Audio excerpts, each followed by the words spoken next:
Words about books, Ben. Take 2. Words about books, Nate. Take 2. It's happening a lot, actually. Yeah, it's super goddamn annoying. So what are we talking about today? talking about Artemis by Andy Weir. I keep wanting to add the D at the end of his name when I was texting you, so I was getting real annoyed by that.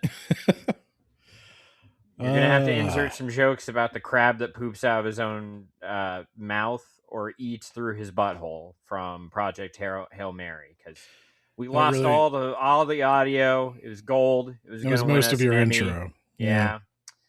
But it's gone now. Now we have this. So we're back with Andy Weir. This is the first Andy Weir book I've read. It is, by all accounts, the worst Andy Weir book. Yeah. Of the 3 I'm aware of. Because of the aforementioned lack of crab with butthole mouth. Well, so Andy Weir, he made it big doing The Martian, which started off as a series of blog posts that he eventually compiled into a book and self-published, and then that was picked up by a major publisher, and it became a phenomenon, and it became a very successful movie with Matt Damon. And then a couple years later, he comes out with a different kind of story. It's not this science-y puzzle box thing. It's a heist on the moon. And it promises all the hard science fiction of The Martian, but with more of a plot, more of a story. There's characters interacting with one another, and they have motives. Yeah, and they do things. Theoretically, that's true. It's not man versus Mars. You know, in your old writing class or your old literature class, there's like 3 kinds of conflicts: man versus himself, and man versus nature, or something. And, no, I don't remember that. I think you're making that up, but no, I'm not. That's why he went back to man versus nature in Project Hail Mary after this fell apart. Yeah, because I don't think Andy Weir understands humanity. People. I looked into him a bit for the About the Author thing. Software engineer turned full-time writer. Software engineer, at least in my experience, is the career you go into when you have some aptitude for science and math, but you don't want to do hard work. Yeah. Apparently you were an electrical engineer at one point. I was an electrical engineering major, and then I switched to be a computer science major with a math minor. Yeah. Is that on your diploma? Do you get your minor on your diploma? I think it is. Not that anybody's ever looked at my diploma. Yeah, I mean, I don't have a minor. I just have a certification, a master's, and a bachelor's. Oh, you gotta work that in there, don't you? Yeah. And 2 licenses. I mean, no big deal. Actually, 2 certifications. Yeah, no big deal. Well, that sounds like a lot of hard work that I didn't have to do. That's why you don't go into medicine. Though I wouldn't recommend going into computer science these days. I think we're about to get knocked down a peg. But regardless, Andy Weir's dad is a physicist. I don't know if he worked at NASA, but he obviously imparted a big interest in space and science, and particularly the hard science fiction of like The Martian or Project Hail Mary. Yeah, writing was a hobby for Andy Weir until The Martian, and then now he can make a full-time living at it. And so Artemis was more of an attempt at I guess, a traditional novel. Something... Yeah. It's a little bit more similar to other things you have read. Something he's really good at. You know, he had a niche, and then he was like, you know what? I need to expand. People aren't here for my weird science tangents. People are here for my characters. For the drama. He really seems to love the Matt Damon character from The Martian. I don't know what the character's name is. Matt Damon. But he that's pretty actually the much character's name. rewrote that character verbatim, but as a woman. Is Just that all he what did was she change the is? pronouns. I don't know. I mean, that's what it seems like to me. The quippy, whatever. Like, Was Matt Damon quippy? I haven't seen all of The Martian. I only saw some yeah, scenes. he's quippy. There's a whole bit where he explains about how he's technically a pirate. He's technically Mars is Oh man, maritime law, and so now that sounds he's not good. yeah. Um, It's not my thing, but people love it. yeah. So, did people hear these quips? I think he sent them in tapes Okay. back to NASA. So you can just like you plus 10, plus 10, plus 10. Like, all right, let's get to the part where what you're saying matters. You only have a limited amount of tape. I need you to stop wasting it talking about how you're a pirate. If a guy's dying on Mars, we can listen to his final words, even if they're stupid. But then he lived. That's the problem. Yeah, We but I gotta didn't go. think he We was gotta go. gonna. We gotta go down there and finish the job that nature started. Yeah. But with Artemis, I found an interview with Andy Weir that I think I'm going to read the quote. I think it explains a little bit Good. about why he struggles to craft a story based in, I guess, like the desperation of poverty and centered around what motivates humans to steal and kill. This is what Andy Weir thinks about humanity and writing and his role in all this. Oh, good. I can't wait to hear this. It's gonna be super insightful. All right, let's go. I'm not trying to change society, and I'm not trying to change anyone's opinion of anything. Done. I Mission firmly consider accomplished. myself just an entertainer. Agreed. I'm writing stories just to entertain. I'm not I mean, trying to set your opinion or change your mind on anything. When you're done with one of my books, I want you to put it back on the shelf and say, that was cool. I enjoyed reading that. okay. So it's like a sci-fi novel, but without like the moral or like the heart. It's just like I need to consume something with my time. It's Ernest Klein. I'm not here to solve a pessimism epidemic. All I can do is just be me. I'm not pessimistic. I think humans are really awesome. I think technology is really awesome because technology is then put into the hands of humans who are awesome. Yeah. Fuck you, Ben. Get laid off, bitch. People are afraid of AI, but AI can do things no human can. I'm like, so can a forklift. If I give you a hammer, you could build a house or you could murder someone. There's nothing about the hammer that does it. And most people use hammers to build houses. And my counter argument to that was like, well, what do most people use chlorine gas to do? What do most Air out people my use house. bombs to do? What do most people use guns to do? Can you think of any technology put into the hands of humans that made humans just noticeably worse? Because I can. But I am pessimistic. But unlike Andy Weir, I think I've routinely spoken to people who make less than 50 grand a year. Yeah. Yeah, I don't know how. I mean, God bless him. He's living a charmed life if he's made it this far and he still has that outlook. But yeah, no, It must be nice. Was he born wealthy? I mean, his dad seems to have worked for NASA, so he wasn't doing that bad. Okay. So like his dad was the generation that like worked really hard and saved up a bunch of money and like Well, not to say lived the dream and then like Andy Weir didn't work hard. I mean, like he's worked. He worked for his money, I guess. I mean, he's not that kind of wealthy. Like Andy Weir had to have a job, but okay. I think he's always had a good job. I don't think he understands poverty. I don't think he I understands. am shocked because his character here in this book is so relatable to the struggle of poverty on the moon, Ben. I don't think he understands poverty. I don't think he super understands class. I don't think. Look, human beings. Little Ben philosophy for you, I guess. Human beings just are. They aren't good. They aren't bad. They're like the hammer in that way. But circumstances, genetics, environment, uh, past trauma, all these things can combine to make a human do things that are not awesome. And then if you give them technology, They become really efficient at doing things that either are or are not awesome. But yeah, technology does enable humans to, say, kill on a scale that should not be possible. were a lot of people laid off when the forklift came out? Probably, actually.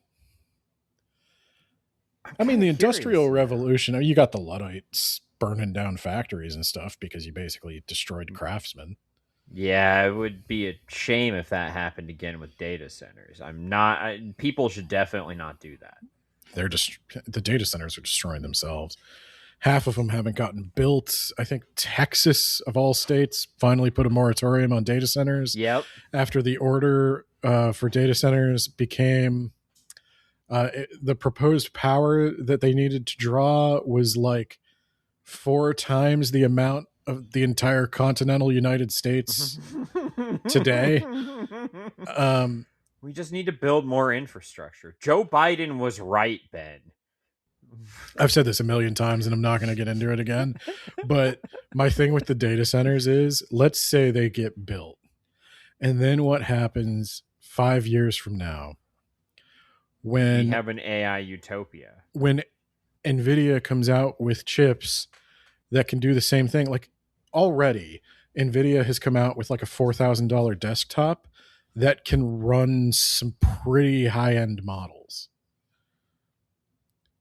And if they continue at that rate, do we need data centers drawing the power of the entire continental United States, or can we just have some really expensive computer labs? Do we need like multiple like 50-acre Oh, data actually, the centers? forklift did not cause mass layoffs. It actually solved severe labor shortages during World War One and Two. Well, there you go. So it did the opposite. It was awesome. It made humans awesome during World Yeah. War One and Two. During World War One and Two, a very awesome time for people. It was humanity at its best. Yeah, we Yeah. were very efficient. Don't look We were- into what we were efficient at doing. We were Just know very that we were efficient. very efficient at doing it. Yeah. Even then, like, I think splitting the atom would be a good example of the point Andy Weir might be trying to make, of something that could be both amazing and terrible. You could make a bomb, you could make a generator. You could provide relatively clean electricity to millions of people, or you could vaporize them. We chose one and then the other. And Yeah. threatened to do the first one again. Multiple times. Yeah. Yeah. But yeah, so I think that ethos is kind of at the heart of the problems with Artemis. You can get away with this worldview when it's man versus nature, because Because it's humans being awesome and overcoming their environment. yeah, it's humanity triumphing over a neutral opponent. It's a little different when the environment is made by humans and you're wondering how someone can be poor and broke as shit on the moon. Yeah. In a town of 8,000 people, was it? 2000.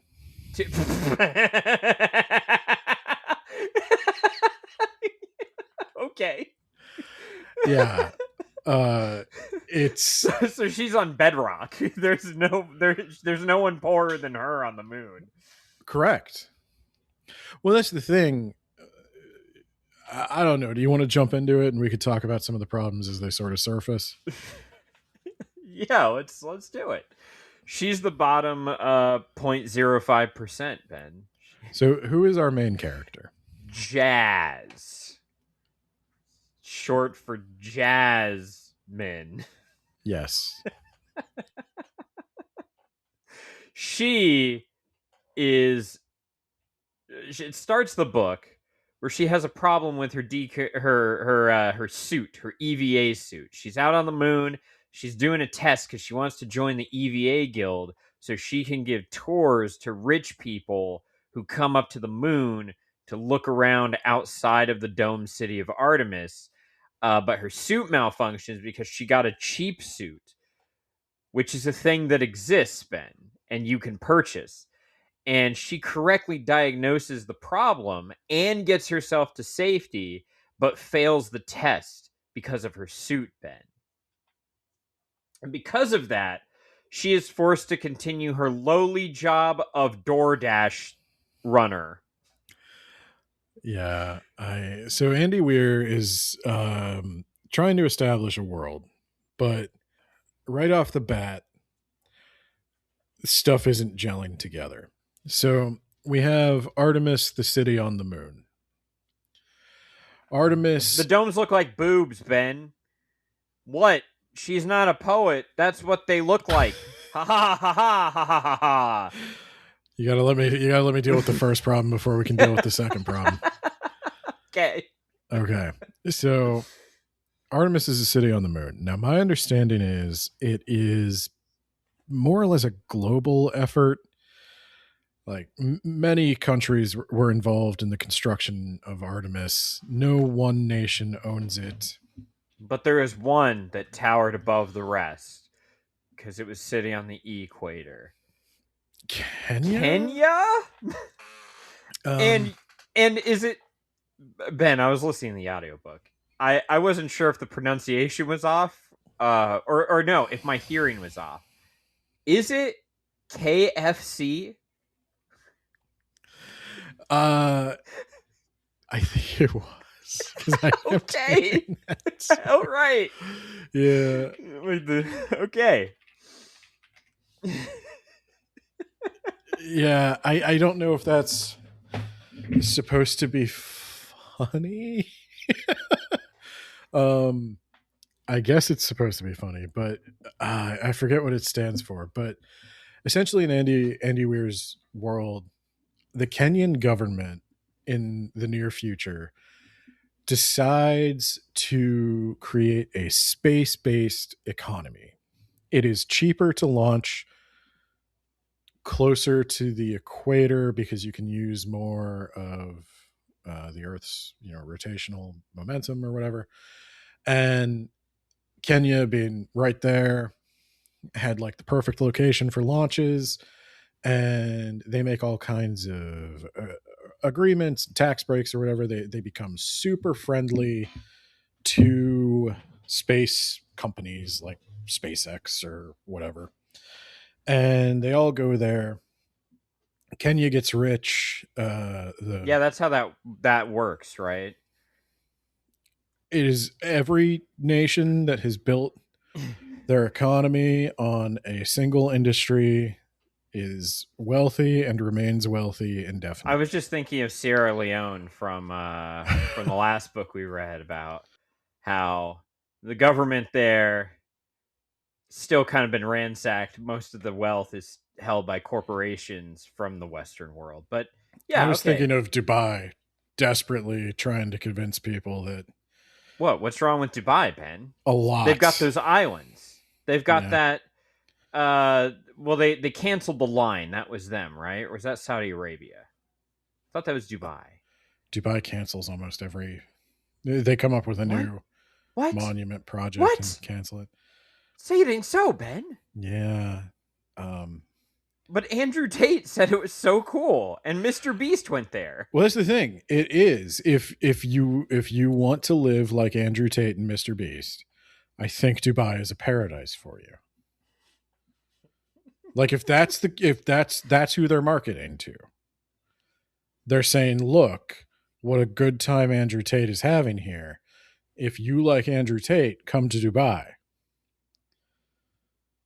And what they don't realize is Andrew Tate fans are only watching Andrew Tate because they have no money.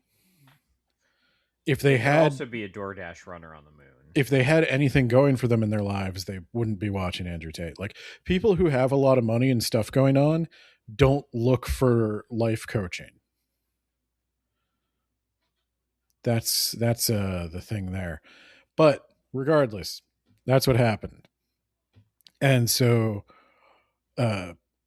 Kenya has become super important. This KFC corporation has become super important. And a bunch of people are now living on the moon.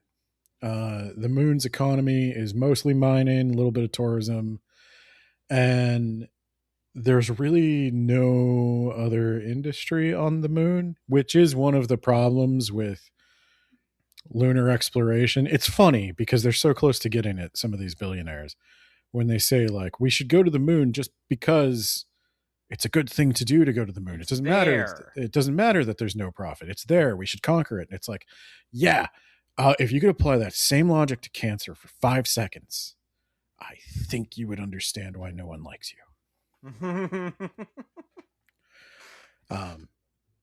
But that's kind of part of it. Is Andy Weir's trying to have a little bit of this, not cyberpunk, but like a little bit of a criminal underbelly, a little bit of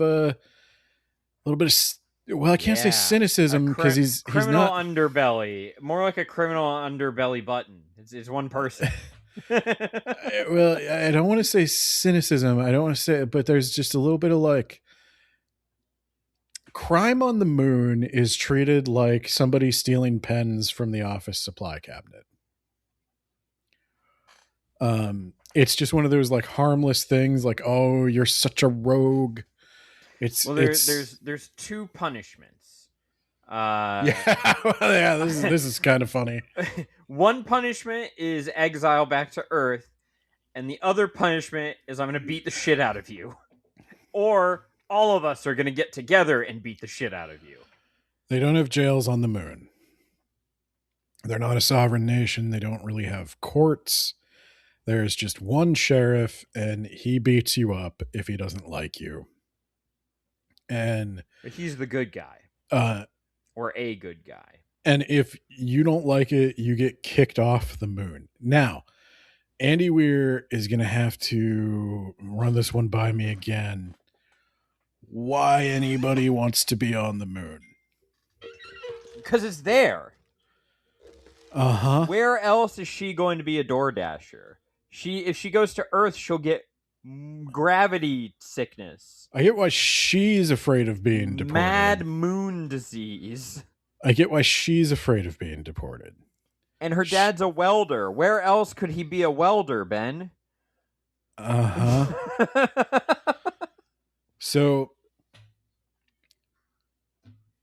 our main character, Jazz, she was born in Saudi Arabia.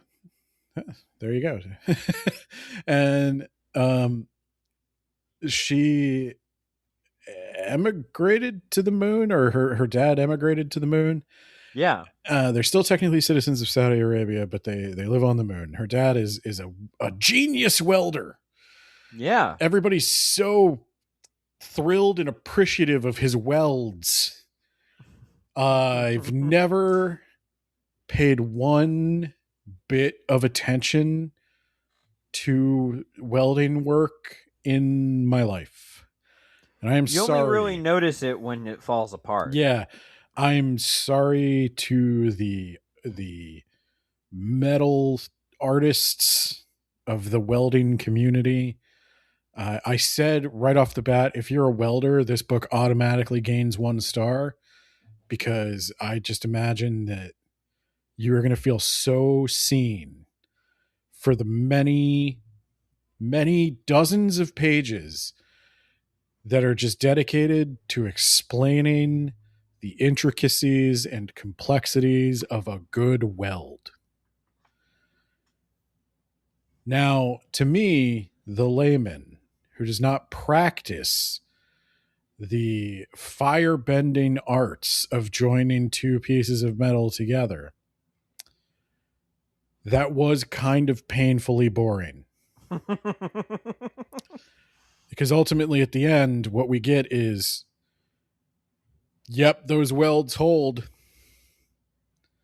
They held too well. Those pieces of metal welds were too good. Are indeed stuck together. They were not when we started, and they are now. And a craftsman did that. And there's a whole guild of welders on the moon, Ben.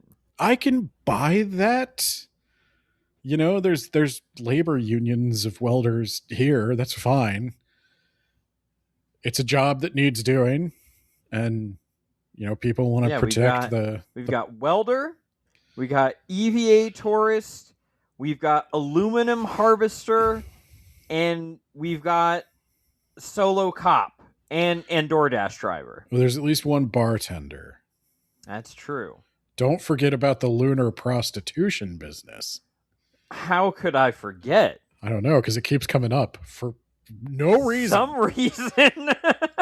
uh so I guess we're working our way around to the second problem, which is Andy Weir decided to have his main character be a young woman. And it becomes pretty rapidly apparent that Andy Weir does not have a lot of experience with, I was going to say young women, but women of any kind, really. She's telling the story to us, I guess, because she keeps breaking the fourth wall and talking to us about how those domes look like boobs. I'm not a poet. That's just what they look like. She gave majestic. I giggled like a girl, but I'm a girl. It's okay. It's allowed. As if I'd made fun of her for that, and she had to justify her thoughts. It's strange. She also talks about, oh God, I don't know if I highlighted any of the really good quotes, but like, she is, to me, incredibly unlikable. Everybody's incredibly unlikable. But she's the worst, and she's the main character. I was telling you about this, and I couldn't quite put my finger on it. I think part of it is all the snark. But like Case from Neuromancer, he's objectively worse. He's done worse things, and he does really hard drugs, and he's not in a great situation, but I was rooting for Case. I wanted her to fail. I think it's worse. I just didn't care what happened. I never really was invested one way or the other, and nobody's motivations made any sense to me. I guess this is the thing with Case, whether you like him or hate him, you understand why he's doing the things he's doing. Hey, she's got to make a very specific amount of money. Yeah. And since she blew her EVA licensing test, she has to wait 6 months to do that. And in the meantime, she's a DoorDash walker, and that's not going to pay enough. And she has an apartment, and by apartment, I mean bed. And that's it. It's a coffin. She lives in a capsule hotel. Yeah. Yeah. A Japanese capsule hotel. We've all heard of them. She describes it in great detail. On a city of 2,000 people. Yeah. Well, it might make sense that they have like barracks and stuff, but this is kind of the other thing with the city on the moon is Andy Weir's commitment to the near future plausible science and like meticulous research and stuff. It kind of hurts him here because in the near future, for as far as we can really possibly imagine, the moon is going to be a pretty tightly regulated environment. If there is ever a base on the moon, you're going to need to know some things to be on the moon. Yeah, but what if I smuggle in some very flammable insulation so that you can insulate your house? Yeah, so here's the thing. There's going to be Jazz. Okay, so imagine Case from Neuromancer. Done. But Case from Neuromancer also is a volunteer fireman. That's who I want putting out fires. Yeah, you're right. So this is the thing, because Jazz has, I guess, some EVA experience or whatever. If there's a fire on the moon, the atmosphere is very oxygenated for a lot of reasons, and fire is a big danger. It spreads very quickly, and it can, basically destroy the colony if it's not contained immediately. So anybody with the appropriate training can receive an alert when there's a call for fire near them, and they're forced to help. Now that makes sense. That is the kind of thing I would expect to happen on like a lunar colony or a spaceship or a ship. If you have the training, you have a duty to make sure this thing keeps trucking for all our sakes. And if you're not going to do that, you need to go, because we can't mess around. We can't afford to have people who would, for example, sabotage things. Like, we can't have somebody who's just going to like open an airlock one day because they feel like it. Like, basically everybody on the moon at this stage still needs to behave as if they are an astronaut to some extent. And that doesn't really jive with the poverty thing, where it's like, one of the biggest ways to like fight poverty and crime and stuff is to get people involved in their community, to take care of their community. It's the broken windows thing. You've heard it a million times. If in a community where broken windows get fixed, people treat it better. People treat it with more respect. In a community that has a lot of broken windows that just stay broken for an indefinite period of time, people eventually start treating it with disrespect, and crime goes up. I mean, there's lots of sociological stuff on this, but this is where I say, if you start thinking about those things, as much as you don't think you would need it for like this kind of Ocean's 11 style heist, I wouldn't go that far, Ben. More like Ocean's 1. yeah, well, I guess that's my thing, is like, even if you're trying to do just a fun heist thing, you still have to understand why the people would want to do the heist. There's always the motivation of like, one more job and we're out of it. They want to retire. They want to be set for life. They want to never have to do it again, but this is the only marketable skill they have. Even that requires you understanding, how does somebody get themselves into that position? You don't have to like know all the details of it, but you at least have to understand the kind of person who finds themselves in this position. And I don't think he does. I don't think he really can understand why somebody would ever want to steal from somebody else. Because Jazz, at any point where the conflict would be like, this would, I guess, be woman versus herself, where like, at any point where Jazz would do something that is against her own moral code that she would have a hard time living with, he makes sure he takes all the potential tension and drama and conflict out of that moment. Like, oh geez, if I sabotage the $1 billion harvesters, isn't that going to hurt the workers? Like, aren't they going to, the factory workers who work that factory, aren't they going to be out of a job? They're my friends down at the bar. I feel like. And yeah, that would be the answer, is who the fuck cares? Or, no, of course they won't be out of a job. And then they are. Yeah, I lied to you, Jazz, because I'm asking you to do crimes. Yeah, well, let's get to the crime then.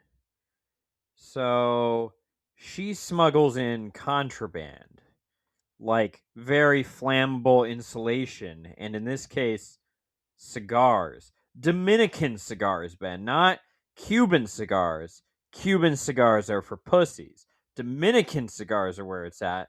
And this rich guy on the moon who does rich guy moon things, he likes him some Dominican cigars. And so she smuggles those in. She goes into his apartment or his house, his mansion. Sorry. And while she's meeting with him, this is Trond is his name. I thought it was Tron, but there is a D at the end of that, so it's Trond. So here's the other thing, and this is one interesting bit of world building too. Is this takes place in the 2080s? Yeah, that's when I expect to be on the moon. Yes, I mean not unrealistic. I don't have any problem with the science. I mean, we have to not die, but sure. Let's keep sending rockets to the moon. Hey, Elon hit the moon with a rocket the other day, That's pretty impressive. Good or for hit it him. with a satellite or something. I forget. I think it was rocket part that was in unstable That's orbit. right. Yeah. So, yeah, while she's there, she meets a guy whose name I wrote down later but didn't write down here. What was this guy's name? Oh, the man from Hong Kong. The man from Hong Kong. Oh, it was. I want to say Starting Jin with Chu. a J. Jin Chu. So he's here, and he's showing Tron something that he quickly puts away when she walks in the room. She's like, "Here's your cigars," and then starts talking to that guy like, have you seen our lunar prostitutes? The finest in all of the moon. If you're into that kind of thing. I don't know why people are so bashful when you mention prostitution. It's just another job, question mark? And She doesn't understand why Earthlings are so weird about sex. She is weird about sex, though. Yes. She doesn't seem like the type of person who would casually mention prostitution. She doesn't seem like the kind of person who casually has sex. She seems like the kind of person who kind of goes from committed relationship to committed relationship. She chooses bad relationships, but boy, does she. Well, she's also very young. So, yeah. Like, that's, I mean, people make mistakes when they're young. That's fine. Oh, yeah, Jin Chu was talking about Star Trek, Ben. Oh, God, yeah, I know. And I wrote, ew, shut up. 2080, you're on the moon, and you're talking about a show from the 60s? There's so many weird anachronisms that, like, even in 2026, I don't know how this is working. Like, I mentioned, like, the Dudley Do-Right thing. The cop, the sheriff, whatever. He's Canadian, and he wears a Mountie uniform, and she calls him Dudley Do-Right. Dudley Do-Right being a side character from the Rocky and Bullwinkle cartoons, which I don't think have aired anywhere you would know about them in I don't think I've decades. ever seen it. I just know it through my dad. When I was a kid and I woke up early for school, I think they were on, like, if I had the TV on Nick at Night to fall asleep, I think Rocky and Bullwinkle was on at like 6 a.m. Yeah. And that is I have seen it. That is where I know it from. I have to be the last generation that is going to know what that show is. Yeah, it'd be like if you drop a sweet reference from like the 20s. Yeah. Which I wouldn't know how to do because I don't know. I only know the big ones. Like, it'd be different if you're talking about like some enduring figure. Like, well, sorry, but Star Trek is going to be that, Ben. It's going to last. I could see Star Trek lasting at the very least, like Captain Kirk, Captain Picard. How widely known is Star Trek in Hong Kong? I really want to know now. You think it was actually broadcast? I bet Hong Kong's pretty cosmopolitan. I bet there's probably, because it was under British control for a long time. So yeah, it was. I bet there's The good old days, am I right, fellas? I think Star Trek is universal enough. I think enough people know of Star Trek. Yeah, but I want him to shut up. Well, I I don't want him think to they stop know about talking. Dudley Do Right. And I'll tell you the other thing too. Have you seen a single person under the age of 40 smoke anything? Well, that's going to come up later, Ben.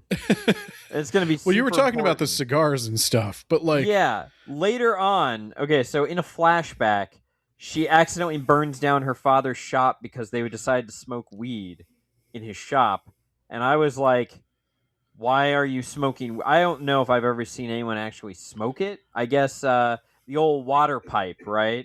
You can't call it a bong, it's a water pipe. I've seen yeah, that, but almost every other time it's an edible or it's a vape. I haven't, I haven't smoked a joint since college when I was also smoking cigarettes. And I haven't smoked a pipe in, man, I don't know, decades. Yeah. Like I don't know, And on the moon, when something flammable can burn your dad's shop to the ground, you could just do anything else. Literally any other form of weed or THC. why would you not vape if you Right. have to go through the lungs? Like I know a ton of kids who vape. Yeah. I don't know any kid who smokes.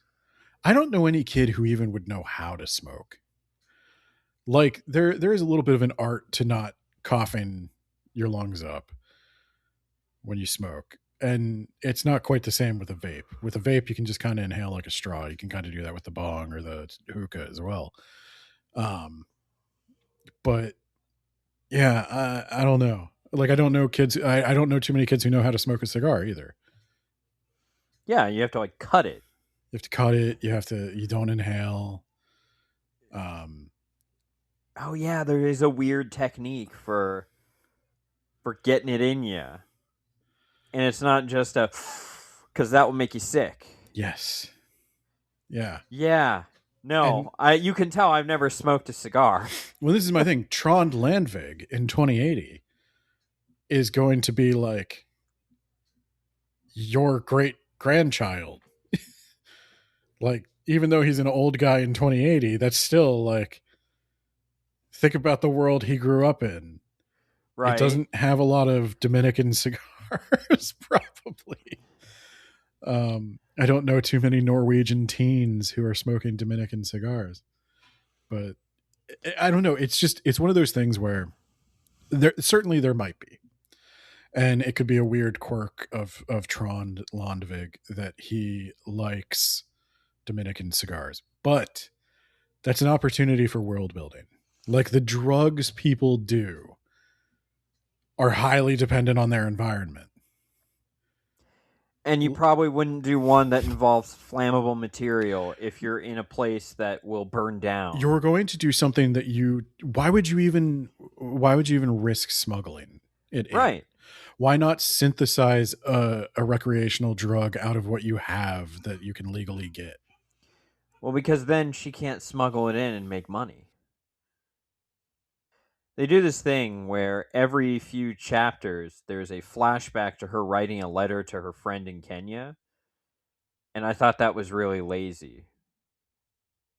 A lazy way to establish some backstory of her burning her dad's welding shop to the ground and how she dated a pedophile for I some don't know why reason. any of this was in the book. And then that's the guy who's helping her smuggle. But let's scroll back to that last one. Why was she dating a pedophile? And like, oh, pedophilia, there it's not illegal on the moon, but this guy, he hooked up with a 14-year-old and she consented supposedly, which isn't So something you I can wrote in my do. Goodreads review, if Andy Weir had a single true friend in the world, they never would have let him put that in the book. Yeah. There are probably a dozen people who beta read this, and not a single one of them told him, you need to cut the sentence where you say she was 14 and she consented. That's not a thing you look. There's so much anachronistic bullshit about this. There's so much you aren't getting about cultures working together or anything like that. Everybody speaks English. First off, nobody's speaking some kind As of obviously, I mean, it's nobody's 2080, speaking some Ben. kind of like moon patois or like Like they did in Neuromancer. well they were Jamaican, but like Jamaican's a good Yeah, example because yeah. like you have like in the Caribbean you have a dozen African languages, French, English, all mixed together, and you wind up with a distinct dialect that is none of them. And even to go back to the John Green book we read, the main language in Sierra Leone is Creole, which is another like fusion of multiple languages. And that there's an opportunity for world building there. Like, why do the people on the moon all just speak flawless American English? Because that's how God intended it, Ben. But yeah, apparently pedophilia is not illegal on the moon, but every one of that girl's family got together and beat the shit out of her now ex-boyfriend. You know, And I'm thinking maybe we should just have a law that makes it illegal so we don't have to go around beating the shit out of these people. so here's the thing. I mean, we can still beat the shit out of them, but then maybe we should do something else. Here's the thing for Andy Weir. Now, the reason he says there's no age of consent on the moon is because it's a fusion of so many different cultures. Well, first, I actually looked this up, and I don't think any of the countries that contributed to building the lunar colony don't have an age of consent. I think literally every country he mentions that had any role in building this, including Saudi Arabia, Yeah. has an age of consent. And I don't know why he felt the need or what. Humans are awesome, right? Why do we even need to have it? Why do we even need to spell this out? Because humans are so goddamn awesome. They would never do anything like that. Like the moon is run by a corporation, right? KFC. Yeah. Yeah. So even let's take, for example, let's just take another corporation, Kentucky Fried Chicken. You can't. I bet if you get caught dating a 14-year-old who works at KFC and you're a grown man, that will get you fired from KFC and deported from KFC. Yeah. Like you could still have like policies, you know. They don't have to be laws enforced by a state with police and judges and authority and all that. Actually, way easier than that. Apparently, it's a real privilege to be on the moon. There's just a list of people out the door to be on the moon. So, yeah, why not have some disqualifying factors? Why not take the best of the best? Why do you want? Yeah, out of 2,000 people, we got a pedophile. That was an openly. Out. Yeah. Yeah. Yeah. Yeah, I feel like if you were in a small town in the U.S. and you were an open pedophile, it'd be a lot more than getting your ass kicked. You wouldn't be walking away from that one. And in a place where you could just be stuck in an airlock and vented.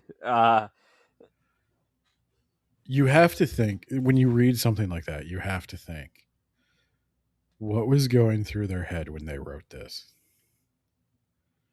What point could you possibly have been trying to make? What made you even think that this was something that needed to be explored? People are going to want to know what the age of consent is on the moon. Why do you think they'd want to know that? Yeah, that most books actually don't spell that out or even talk about it. Yeah, I mean, I made it all the way through. I made it all the way through a Court of Wings and Ruin. Just never came up. It's funny how that works. Just everybody was 18. Yeah, everybody was of age. It's really weird. Yeah, it's just humans are awesome. Humans are awesome, man. You could use a hammer to build a house, Nate. Yeah. Yep. You can. Yep. So let's get this shitty plot on a roll. Trond is like 50 minutes into the episode. Trond is like, hey, there's really not much to it. No, there isn't. I need you to do a heist for me. You seen those heist movies? That's what we're doing. I need you to destroy these 4 aluminum harvesters, all right? The harvesters, they supply all the oxygen to Artemis. And don't worry, there's an excess amount, so when they go down, we're not all going to just die, all right? But the company that owns those harvesters, they have a contract for supplying oxygen to the city, and if they don't supply the oxygen, that contract is void, and then old Trond can slide in, and I'll give you 1,000,000 slugs. Slugs. That is our currency, and I'm going to give you 1,000,000 of them. You're going to be set for life. And she's like, golly gee, I'm going to do it. And she studies the schematics, and then she just goes on a spending spree like a big fucking idiot. And then she starts hatching a plan, Ben. She's going to put on a hijab, Ben. A niqab. My bad. I did enjoy that too, where the narrator is like, and I got a niqab, and you don't need to pretend you know what a niqab is. And I was like, I actually do, but got him. The condescension was nice too. Yeah, no, this is why I hate her. So I don't think you knew what it was, Andy Weir, when you she got looked up. What's the? I would love to know what you typed into Google to find out what the name of that garment was. So she gets they all have what's called a gizmo, Ben. That's what I would name it. It's like a computer with all your everything it's on it. It's your smartphone. And yeah, it's your smartphone, except it's on your wrist. So anyway, she gets a new one of those, and a dummy ID, and a reusable condom from her friend for some reason. And then the reusable condom is just a funny haha joke. It was funny. It was hilarious. It kept coming up. It was so fun. I was dying laughing. Everyone in the gym was looking at me, and I was like, "You had to be there." It's so funny. And so anyway, so we're doing the heist. She goes on a tour of the moon, and she also gets a robot, a little robot guy, and she pilots it and hides it. So when the airlock goes out, she hides it outside the moon, and then she goes out on her little tour, pretending to be a different person. And then she's got this dummy gizmo, so she's got the identity, right? And then meanwhile, she has a program that reusable condom guy put on her gizmo. Who is the love interest? Yes. I don't know why. That came out of left field. I didn't need that. That was weird. So that will make it look like that she was at home typing on her Google search in the wee hours of the morning when she's off doing this heist. I'm sure no one's ever thought of that before. No. Yeah. Officer, I could have possibly murdered them. My phone was Google searching at the time. So yeah, she goes out in her EVA suit that she gets. I think that was probably all the important bits, right? She goes out using the little droid to open the airlock so she can get out, and she's in her EVA, and she walks across the moon, and she's going to those aluminum harvesters, and she's like, I've concocted this thing where it's gonna destroy them in a way where it looks like there is a major malfunction. It's going to do this thing so they can't just repair them right away. I'm going to get all 4 of them. It's going to be great. And she fucks up by dropping a boulder on her oxygen supply, which causes a loud reverberation. And so when she's sabotaging the first walker, she turns around and one of them's looking right at her. And she's like, Well, that's weird. And then she realizes, oh shit, they've spotted me. There's a Spotted human me. piloting these now. These aren't just on automatic collect. There's a person at the controls.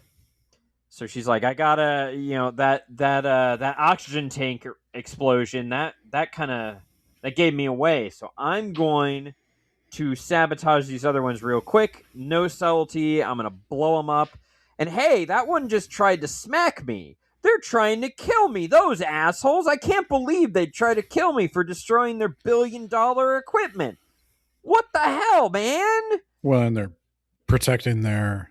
So this She's is the incredulous yeah. that they would defend themselves. Well, so this is the other thing that doesn't seem to have fully been driven home, and maybe it comes out later in the book when the Moon Mare explains it. But the deal here, the reason this Tron guy is having her do this, is there is an old contract from the construction of the lunar colony Yes. that is like totally unfair to the lunar economy. And it's basically that if this aluminum mining operation provides oxygen to the lunar city, then they don't have to pay for anything else. That is their only tax burden, their only rent, anything like that. And the mining operation has become so successful that the oxygen it's just a trivial byproduct at this point. Oxygen is no longer a problem. Yeah, we vent excess oxygen. Yeah, and now this is just an unfair deal that they're grandfathered into. And there's a new technology coming. Yeah. That is going to had. rely heavily on this aluminum mining. And particularly it's a technology that is best developed in a low gravity environment, so it can only really be done on the moon. And this mining operation on the moon is about to be worth a ton. Yeah, so that's why Tron wants to disrupt the operations and move in. Yeah, but also that's a good reason for them to want to protect it. Now, the company that is doing the mining might not know about this upcoming technology, but they've got a sweet deal. They do know. But even if they didn't, you're destroying multi-million-dollar machinery. You're destroying multi-million-dollar machinery, and the deal is if they ever miss an oxygen delivery, they lose their contract. Yeah. Tron is trying to force them into a situation where they will miss their oxygen delivery and lose their contract. And what he's going to do is he has stockpiled a bunch of oxygen so he can meet the delivery from his own supply. He's going to volunteer to buy the company, meet the delivery with his own supply, and step in and save the company that way. Yeah. So I can't believe that they'd try and kill me for that. What a bunch of dicks. Golly gee, man. Why would they do that to me? Isn't that kind of the attitude that Matt Damon takes in The Martian? I didn't see that movie. But you read the book. No. Oh, I thought you read the book. I have not read the book. I thought you read the book. Yeah, no. Yeah, it's a shitty attitude. It made me like her even less. Yeah, obviously they're going to defend themselves, dumbass. Like it made sense. It made sense in The Martian because you've got a guy who's stranded by himself and he's just like sort of trying to like pep talk. Yeah, you can be as snarky as you want when you're dying on Mars. Yeah, but take notes, Elon. Take notes. But she's just like, I can't believe people are trying to kill me when I'm costing them their entire livelihood. And yeah. They could be a DoorDash driver. Yeah. Well, not a driver. Again, it's a runner. So now she's like, oh no, the EVA Guild's coming out to get me. I only got 3 of the miners, but I got a bail. And she gives them the slip, even though they're on a moon buggy. And she's on foot. She gives them the slip, and then she's like, oh shit. They're just going to go back and cover all the entrances. And my thought was, why didn't they just do that to begin with? You have to come back in eventually. I'm just going to cover the entrances. And when you come in, I got you. I don't have to go out to you. I can send one guy out to you, I guess, so you'll stop trying to destroy the thing. But yeah, I can just cover all my entrances and you're fucked. But they don't do that. They try and get her, they fail. I'm sure it's very tense. And then she gets in and she's like, I did it. I'm going to get away scot free. And then her old friend Dale is there and he's like, I gotcha. I knew it was you. And I knew you'd come in this entrance. And she's like, shit. Dale, I will give you 100,000 slugs. Shut your goddamn mouth. And he's like, actually, I want to be friends again. And she says, no deal. 150,000 slugs. And he goes, we either hang out once a week and drink at the bar like old times, or I'm going to turn you and you're going to be deported. And again, she's incredulous about this. I can't believe this asshole would want to hang out in the bar with me. To be fair, Fuck I'm also him. incredulous. So, again, I was rooting against her the whole time. Like, I just want you to get deported at this point. Fuck you. Well, But you don't understand. You she see, and Dale Dale had a stole falling her out. man. Dale stole her man. And he's like, you know what? I'm sorry that I stole your man, but also he was gay. And is gay. And we're in a relation. It was never going to work out between you two because he's not into women. Fuck you. I loved him. Yeah. But he's gay. You can love him in a non-romantic. He's gay. I don't know how you. Fuck you. Okay. In her defense, I wouldn't necessarily want to be friends. Yeah. No, I agree. Yeah.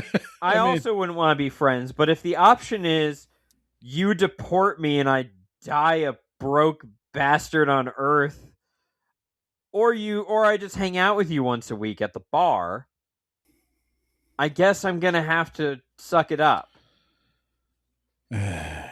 so she's dated a pedophile And a gay guy. and a gay guy. Womp womp.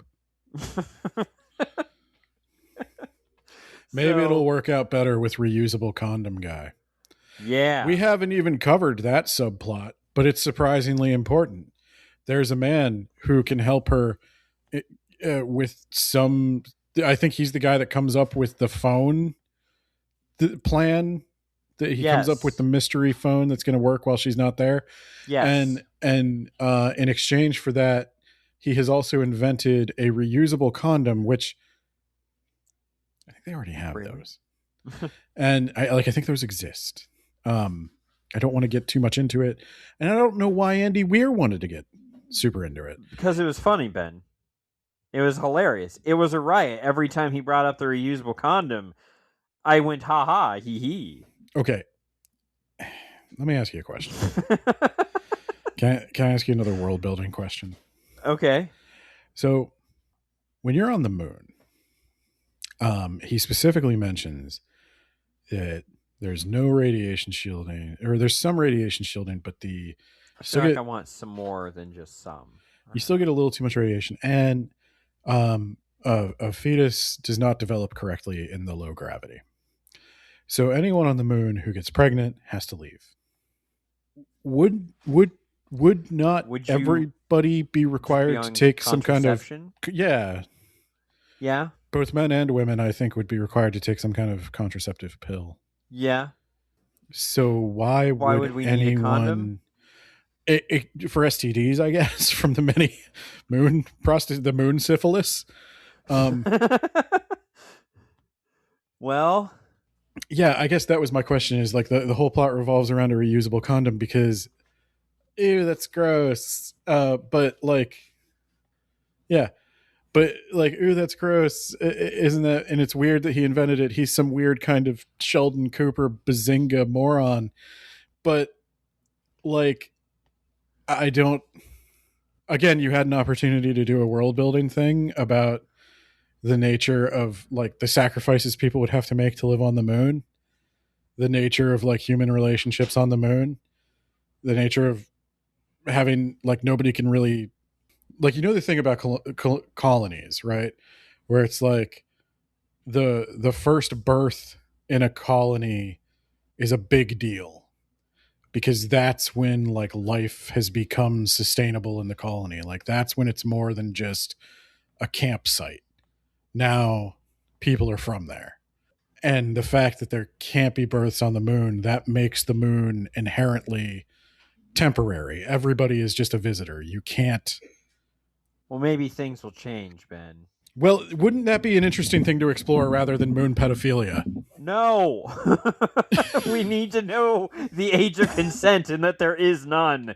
Wouldn't it be more interesting if you must explore sex on the moon?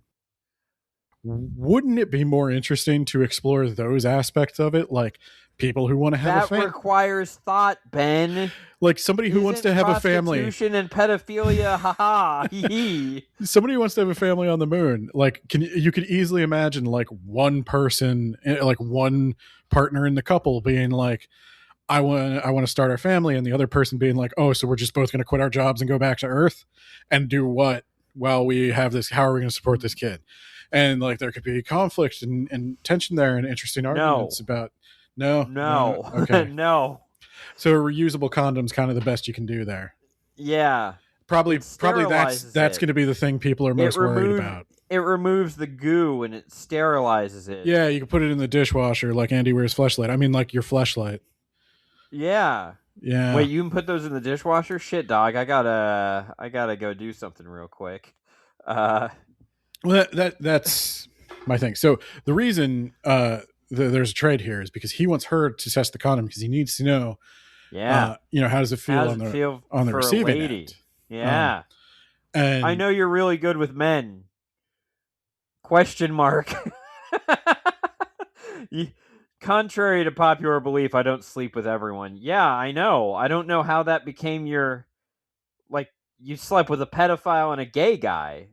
I don't know how you got the moniker that you sleep around with everyone. Well, Nate, it's the old men riding women on the moon. What is the difference between a man and a woman? People want to have sex with women, and by people I mean men. So I imagine that's going to factor pretty heavily into their experience. But like, yeah, so condom guy, he wants her to test the condom, and she never does. Never does. That's really, but eventually she decides she likes him. Like maybe she'll give him a shot because she stays at his place, and he's like, "Oh my god, you're gonna stay at my place? You can take the bed. I'll sleep on the couch." And isn't that what it's all really about? Yeah, he's like a gentleman, but like no, he's like that. I hate the Big Bang Theory. I've mentioned this many times. I can't.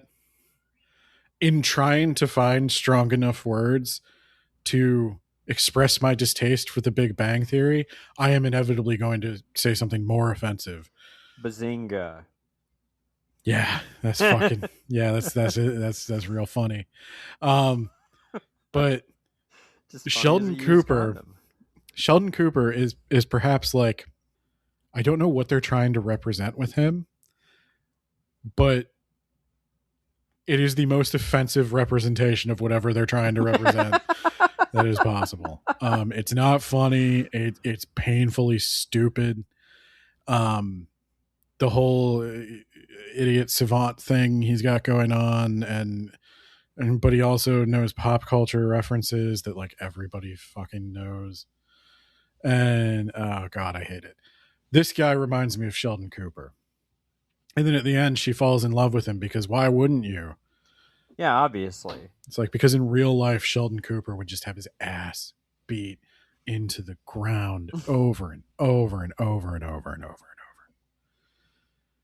Anyway, Ben, she's not going to get 1,000,000 slugs because she didn't destroy the other machine. So she's going to get. There's another reason she's not going to get 1,000,000 slugs. Well, then the police officer comes by and he's like, "I know it was you," And she's like, what are you talking about? He's like, yeah, I got this video footage of a person in pretending to be Muslim because like you bowed and like that's anyway.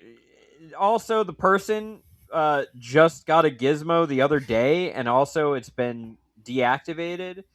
And like he pieces the whole thing together. It's like, I know it was you. I'll give you There's 100 slugs for the truth. my high school class is the entire population of the moon. Yes, yes. So yeah, he You're knows the it's only her. one who does crime here. Yeah. Tell me it was Trond, the only other guy who does major crime, and we'll be good. And she's like, nope, I'm out. And he's like, okay, well, I'm gonna get you. And then she finds out Trond is dead. And she's like, oh my god. He may be a piece of shit sometimes, but he didn't deserve to die. And I'm like, well, you don't know anything about him, so you don't What know that. do you think happens when people do corporate espionage? Apparently, she doesn't think that they're going to die because she was shocked when they tried to kill her. Because humans are awesome. Most people, they take a hammer and they build a house, you see. This guy could have taken his knife and chopped some vegetables, but he instead chopped some people, okay? Well, that's not super awesome. Well, she's going to dress up as a prostitute to go after Jin Shu to meet with him, Ben. And she then gets with another guy to get into the elevator, and then she's like, hey, I have a call with my pimp. Hold on. You just go in the room and get yourself all warmed up and shit. And then she wanders off to go to Jin because she used her mirror to find Jin's number because she put the compact in a way to get the computer information from the front desk. Anyway, and this is where all the Hong Kong people go. They have a specific Hong Kong hotel on the moon of 2,000 people. So she goes in there, she gets in his room, and there's a guy with a fucked up arm who lunges at her with a knife, but thankfully she knows Krav Maga. How did... Does she know? I don't remember them saying. No, she does not. I was going to say it would be weird for her to know the Israeli Special Forces martial art. No, the guy lunges at her, and she uses the power of the moon to defeat him. No, she temporarily kicks him off or something, and then calls for help, and security comes up, and the guy runs away, and she's like, aren't you going after him? And he's like, no, he's got a knife. Did you see that? I'm not going after him. I'll just stand out here and make sure he doesn't come back. And she's like, okay, fine. So then she goes in and she notices one of those hotel wall safes, which it's in use. And she's like, ah, shit. And she throws powder on it and it sticks to the oil. And there's 3 keys for a 4-digit a 4-digit code. And I only got 3 tries before it locks out. Wait a minute. What was the number to the Starship Enterprise? Because Jin was a huge Star Trek fan. Beep, boop, beep. I got in and I found a thing. It's a cord, Ben. And they're going to find out it's a new fiber optic because Condom Guy runs some diagnostics on it. Oh, and I did quote something like, what? I like dogs. She tells us, like, what? I like dogs. And I said, haha, please die. Anyway, so she's like, okay. I'm in deep. She meets with the Rudy again, the chief of police, and he's like, okay, I know you did it, and also Trond is dead now, so you're not, like, let me help you. And she's like, look, I put my gizmo over there, and Brazilian man just showed up. Was he gonna stab her to death in public? Like, what was he doing? He tracked her down. Anyway, I mean, what's the worst that can happen to him? He gets deported. Yeah, I guess that's true. He gets beat up, and then he gets to live on the moon. I guess that's the thing when there's like one sheriff on the moon, because this was my other thing with the lunar colony. There's one cop, precisely one cop. So yeah, maybe he was going to stab her to death in public. That's probably a real problem on the moon. Yeah. Somebody's just like, yeah, I think I could take Dudley Do Right. So she's like, oh my God, Dudley Do Right, you sold me out. You gave him you gave him my Gizmo's location. That was how I knew like he's got connections. And then but he goes after the perp instead of going after her when she runs away, and she's like, "Oh, okay, maybe he's actually on the ball."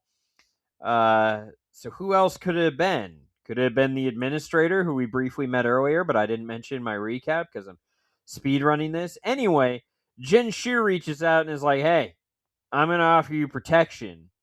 Let's meet up." And they meet up at her dad's shop, or his other shop. He had two shops, and she burned one of them down with her reckless weed smoking with a pedophile. Anyway, he's like, "Okay, you have the fiber optic?" And she's like, "No, that's somewhere safe." He's like, "Damn." "Anyway, I sold you out." And she's like, "I knew you sold me out. I'm gonna light a fire." And then when I think it was just to set off the smoke alarm though, which seals the thing and vents, right? And then she gets in like the Yeah. safety bubble, and then she wedges a bar in the bubble so that the Brazilian guy cannot. Is he Brazilian? Did I just make that up?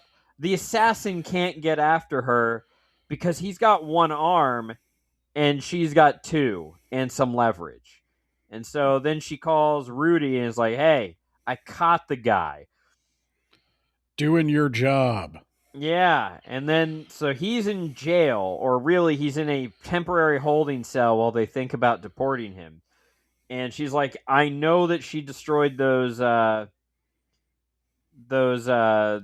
industrial equipment." And the administrator's like, "Yeah, whatever."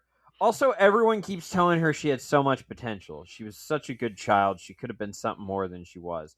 I'm just going through that because I don't give a fuck. That's it's the most annoying thing ever growing up, was hearing kids saying they were gifted and they were smarter than me. Uh, but they didn't have shit to show for it, and they constantly fucked up all the time. Yeah, once you start showing me results, I'll start believing you, dumb shit. Anyway, You're not better so though. so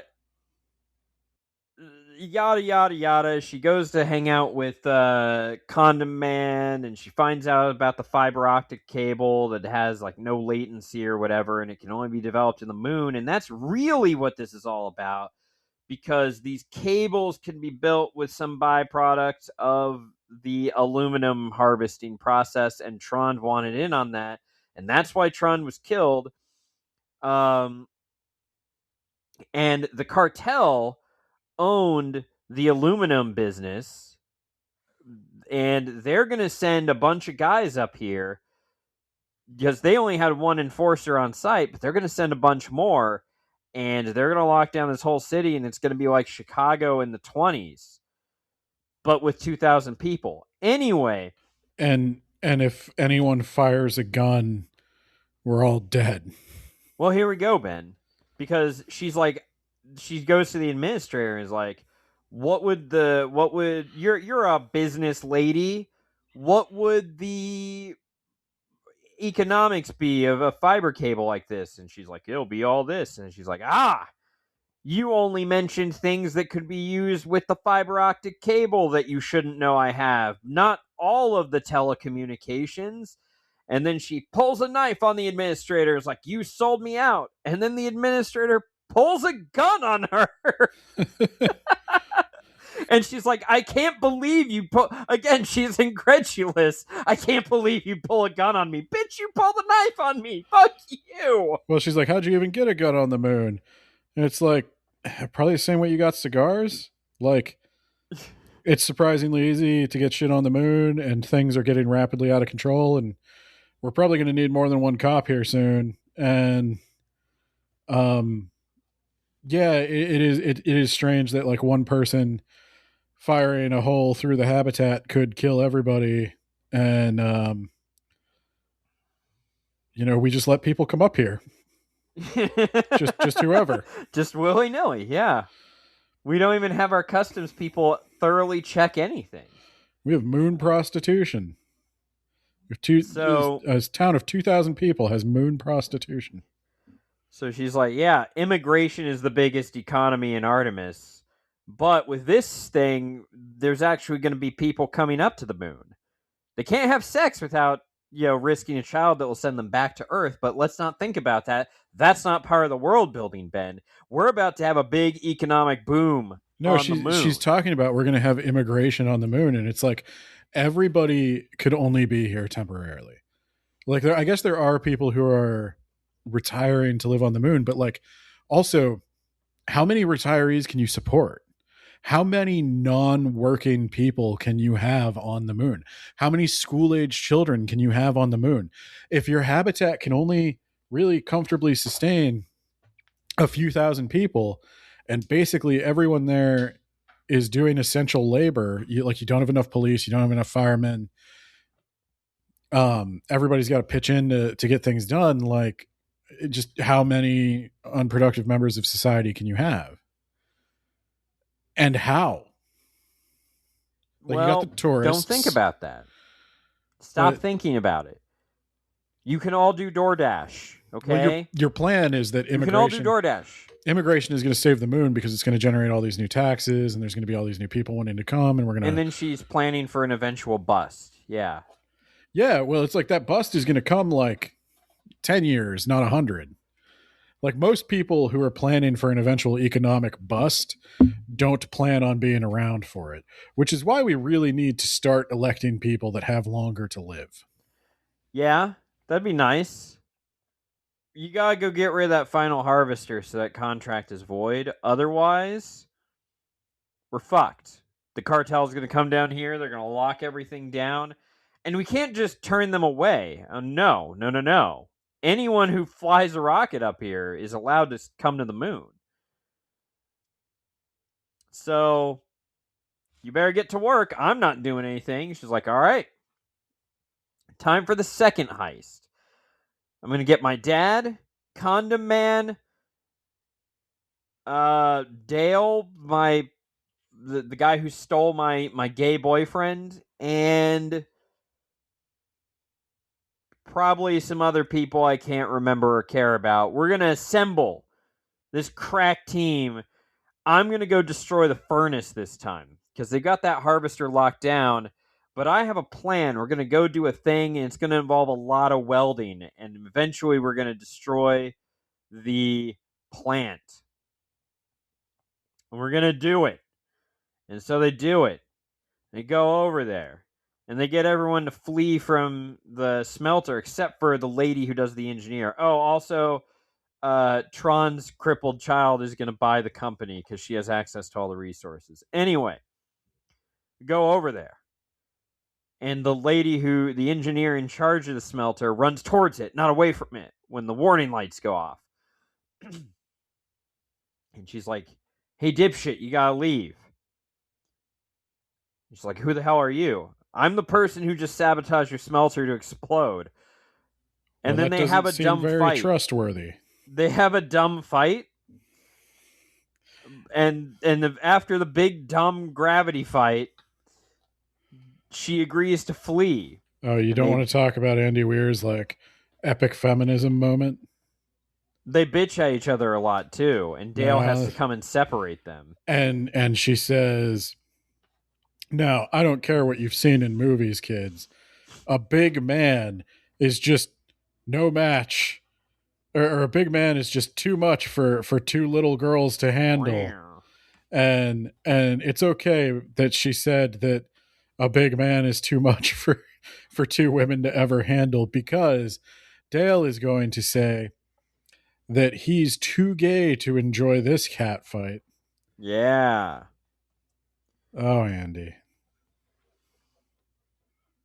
Oh, So Andy. the smelter melts down, but oh no, Ben, it releases gas.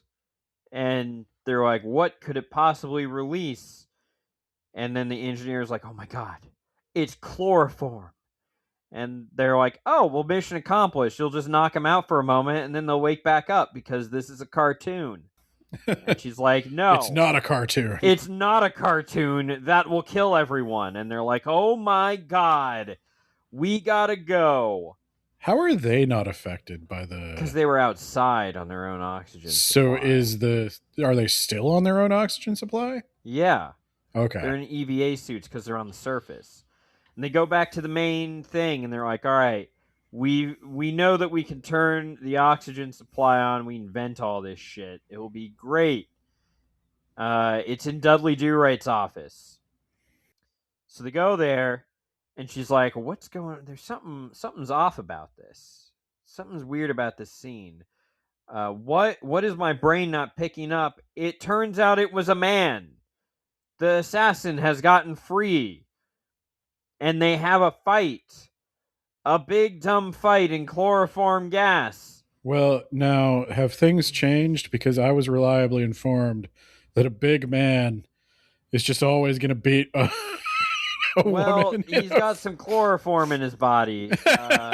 He's on an oxygen tank, and he's not used to fighting on the moon, even though he lives on the moon, so he should be used to it.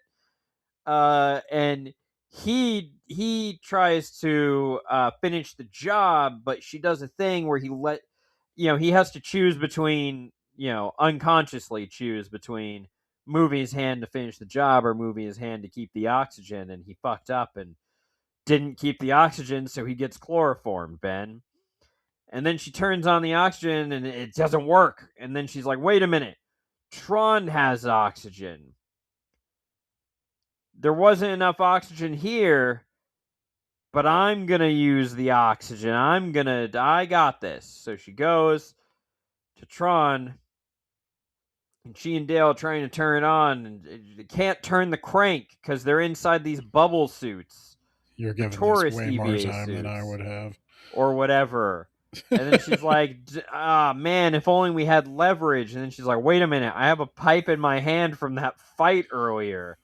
Dale, tell my dad I love him, and or whatever. And she punctures the suit, and that gives him the ability to grab the thing and turn on the oxygen, but she's in a vacuum for 3 minutes. And then she wakes up and everything's fine, Ben. What's Her Nuts has bought that company, Tron's daughter, and paid Jazz 1,000,000 slugs, but she then uses that to buy her dad a shop because insurance doesn't exist on the moon, Ben. Because when his shop burned to the ground, he didn't have any sort of fire insurance or accidental damage insurance. Well, they wouldn't cover it if it's for weed smoking. Apparently, that must be the case. That must be the loophole. So she buys that, and then they're like, they're going to deport you, Jazz, because they know that you knocked the entire thing unconscious and blew up a smelter and did all kinds of, like, you're the worst criminal on the moon, Jazz. I don't know if you understand this. Well, didn't you tell me to do all this?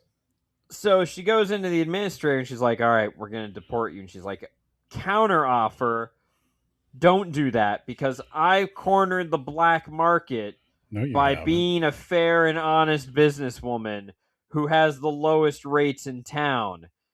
And like, again, like you said, couldn't I just come in and like stab Jazz in the face and like now I own the black market? If it's Yeah, I don't understand how Jazz, like, so this would be an argument if you were like the Yakuza.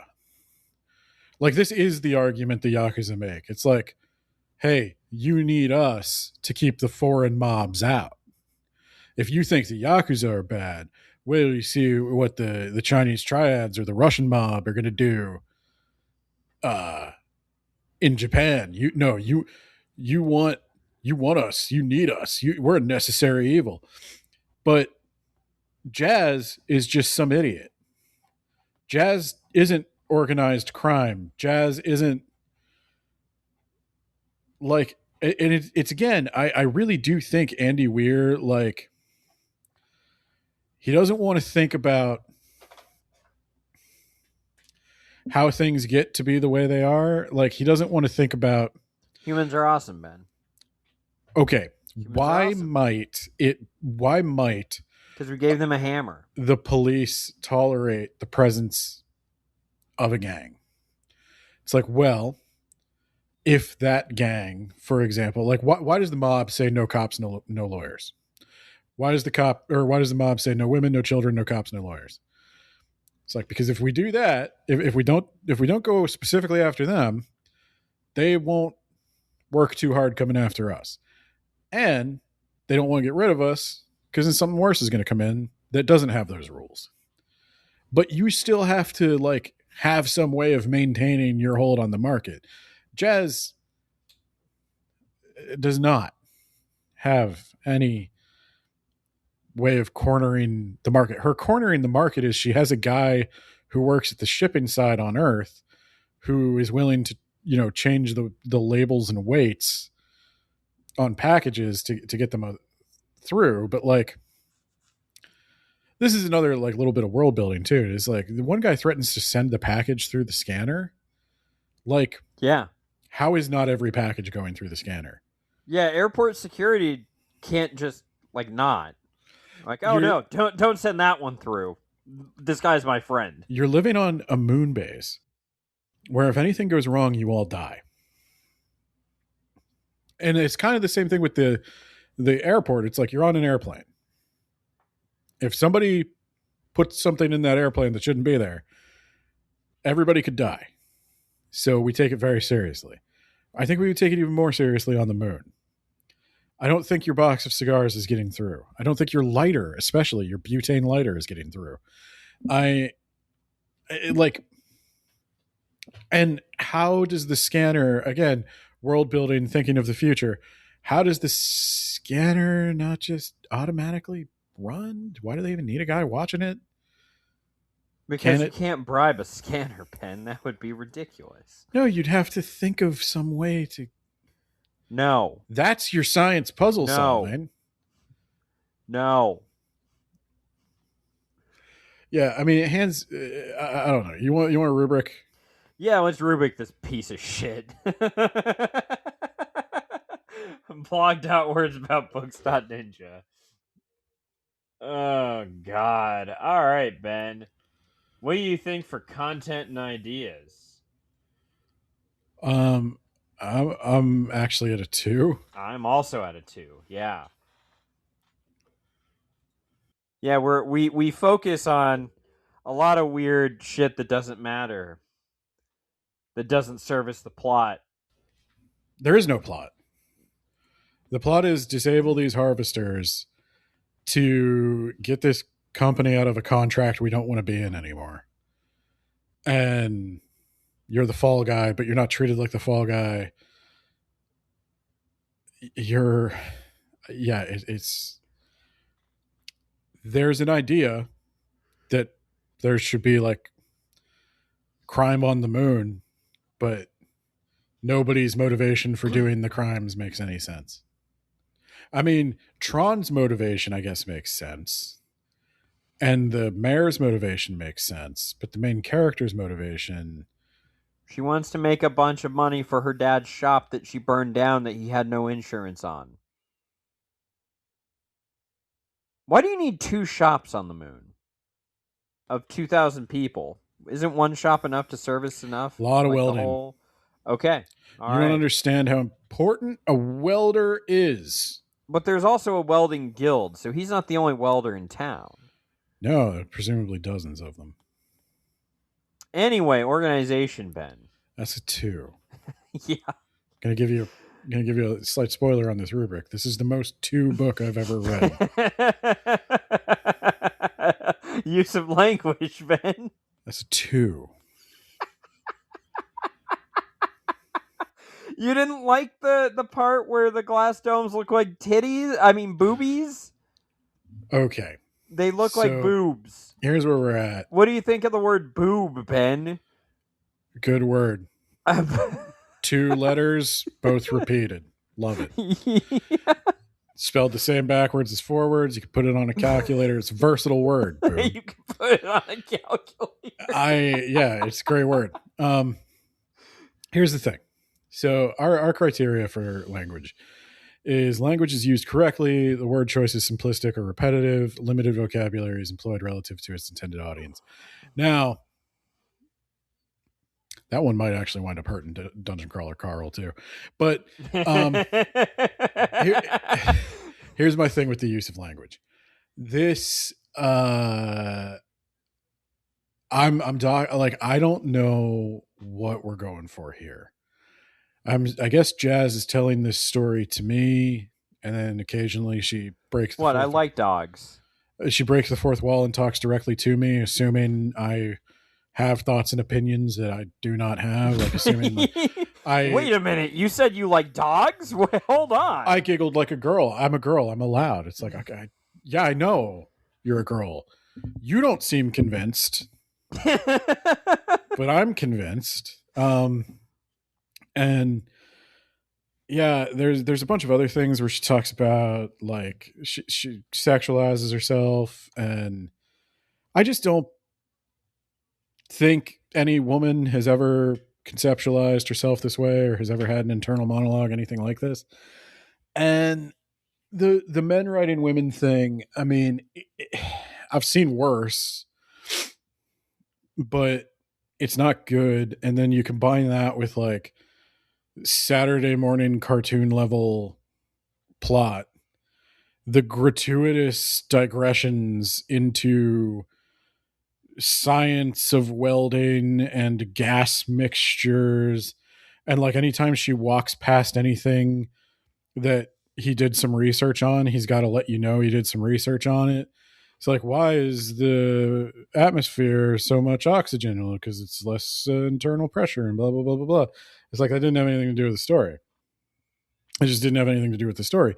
And all the welding stuff, he talks about the gas mixtures and the welding thing, and like, oh, she's trying to light yeah, she her tried welding to light a torch welding with torch in the flint and steel vacuum. in a Yeah. vacuum, which you could actually do if there's enough gas flying past. So she opens the gas a little bit and she does that. And so there's a little thing where it's like, we got to figure out how to light a torch on the moon.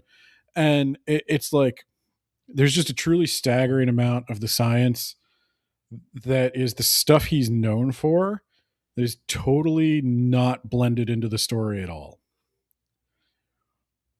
The amount that welding is central to this plot is just stupid. Personal preference, Ben. Yeah, that's a 2. Can you understand its appeal to others? There's a subset of people that I think will like anything on the moon. Yeah, Peter Klein's does exist. Yeah. I think there's a lot of people that really would like to see a lunar colony in their lifetime. They think that's a big achievement for humanity. They want more fiction that imagines it. And they're awesome. Humans are awesome. They're awesome. We're definitely going to have it because we're awesome. If I handed you a hammer, Nate, you would go build a house. Yeah, that is the thing I'm known for. House building.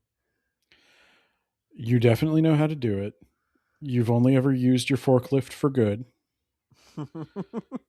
And AI is probably going to save us all. I'm actually, I just typed in ChatGPT, hey, save us. And it's working on it. Save us. I'm gonna need you to do me a solid and save us. ChatGPT, I need you to save humanity. I don't need any more stupid pictures of dinosaurs or dumbass poems or anything like that. I just need you to fix global warming right now.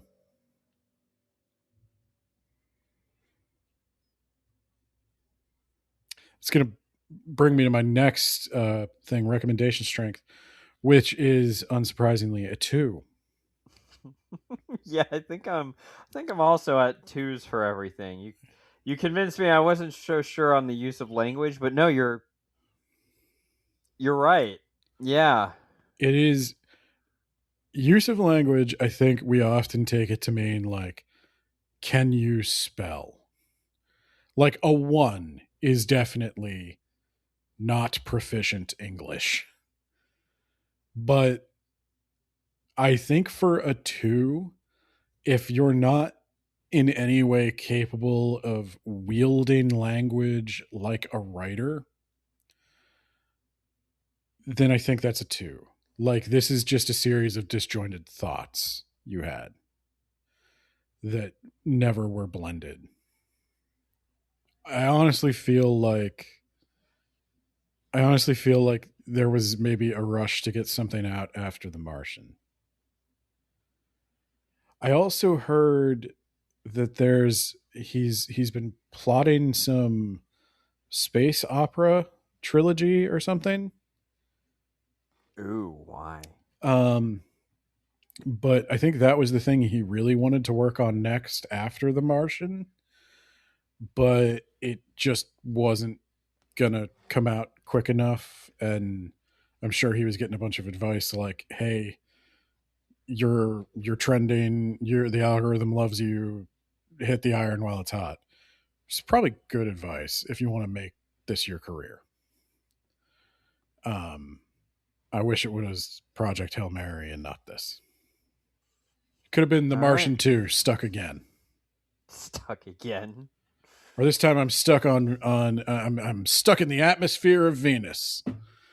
We tried to set up another colony over there, and I'm just floating in sulfur. What am I gonna do? I'm gonna science the shit out of it. Somebody handed me a hammer, and I'm gonna build myself a house out of God damn, clouds. this episode went a lot longer than I expected, Ben. Build myself a house of clouds, Nate. Let's get the fuck out of here. Are we done? I'll thank our patrons and posts. We're This is done. a Patreon voted episode, by the way. So, okay, bye. And those patrons being shouted out in post are Jamie, the Gravy Man of the If You Want the Gravy blog, Isekai Sensei Sama of the That Time I Got Reincarnated in the Same World as an Anime Podcaster podcast, Is the Moon, and Isekai. John Bierce, actual author of The Rack, The Mage Errant, and More Gods Than Stars, serializing now on his Patreon. Spooky Shy with a Y, over on TikTok, also hanging out with Hyena Skits. And last but not least, I don't remember the shout out exactly, but I'm going to give it a try. And I may not have Nate's energy, I'm sorry, but Jacob Lansky reminding y'all to eat some shit. Pachoo, pachoo, pachoo. Finger guns. Nate was unavailable to do the shout out this week, so I don't really like encouraging this weird relationship you two have, but you know, that's the $10 promise. I got to do it. So enjoy, everyone.